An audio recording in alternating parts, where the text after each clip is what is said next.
श्लोक 9 संजय उवाच एवमुक्त्वा ऋषिकेशं गुडाकेशः परन्तपः न योत्स्य इति गोविंदा मुक्त्वा तूष्णी बभूवः। अनुवाद। संजय ने कहा, इस प्रकार कहने के बाद शत्रुओं का दमन करने वाला अर्जुन कृष्ण से बोला, हे गोविंद, मैं युद्ध नहीं करूंगा, और चुप हो गया।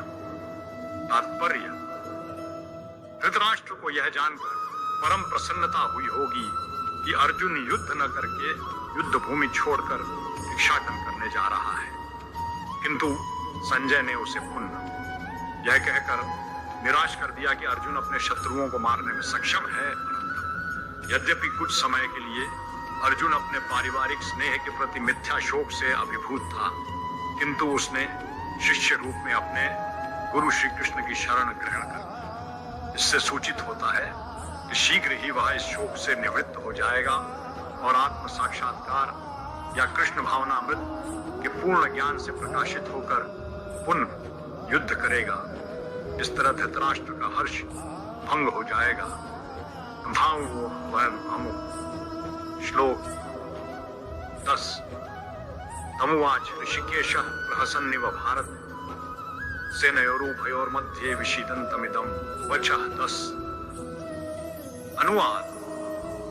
हे भरतवंशी धृतराष्ट्र, उस समय दोनों सेनाओं के मध्य शोकमग्न अर्जुन से कृष्ण ने मानो हंसते हुए ये शब्द कहे। तात्पर्य, दो घनिष्ठ मित्रों अर्थात ऋषिकेश तथा गुडाकेश के मध्य वार्ता चल रही थी। मित्र के रूप में दोनों का पद समान था, किंतु इनमें से एक स्वेच्छा से दूसरे का शिष्य बन गया। कृष्ण हंस रहे थे क्योंकि उनका मित्र अब उनका शिष्य बन गया था। सबों के स्वामी होने के कारण वे सदैव श्रेष्ठ पद पर रहते हैं, तो भी भगवान अपने भक्त के लिए सखा, पुत्र या प्रेमी बनना स्वीकार करते हैं। किंतु जब उन्हें गुरु रूप में अंगीकार कर लिया गया तो उन्होंने तुरंत गुरु की भूमिका निभाने के लिए शिष्य से गुरु की भांति गंभीरता पूर्वक बातें की, जैसा कि अपेक्षित है। ऐसा प्रतीत होता है कि गुरु तथा शिष्य की यह वार्ता दोनों सेनाओं की उपस्थिति में हुई, जिससे सारे लोग लाभान्वित हुए। अतः भगवत गीता का संवाद किसी एक व्यक्ति, समाज या जाति के लिए नहीं, अपितु सबों के लिए है, और उसे सुनने के लिए शत्रु या मित्र समान रूप से अधिकारी हैं। श्लोक 11 श्री भगवान वाच अशोचनन वशोचस्त्वं प्रज्ञावादांश्च भाष्ये गता सूंश्च नानुशोचन्ति पंडिताः एकादश। अनुवाद। श्री भगवान ने कहा, तुम पांडित्य पूर्ण वचन कहते हुए उनके लिए शोक कर रहे हो जो शोक करने योग्य नहीं है। जो विद्वान होते हैं वे न तो जीवित के लिए न ही मृत के लिए शोक करते हैं। तात्पर्य, भगवान ने तत्काल गुरु का पद संभाला और अपने शिष्य को अप्रत्यक्षत मूर्ख कहकर डांटा।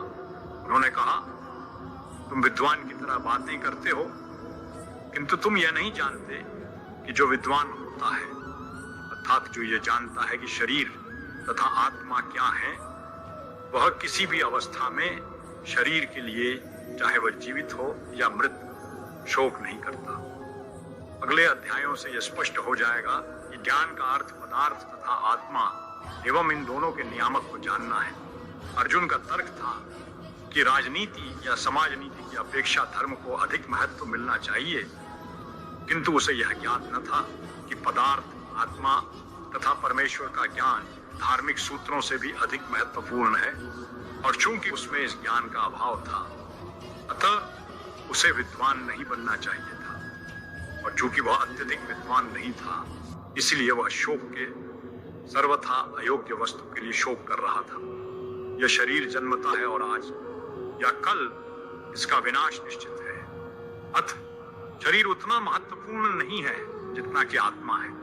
जो इस तथ्य को जानता है वही असली विद्वान है, और उसके लिए शोक का कोई कारण नहीं हो सकता।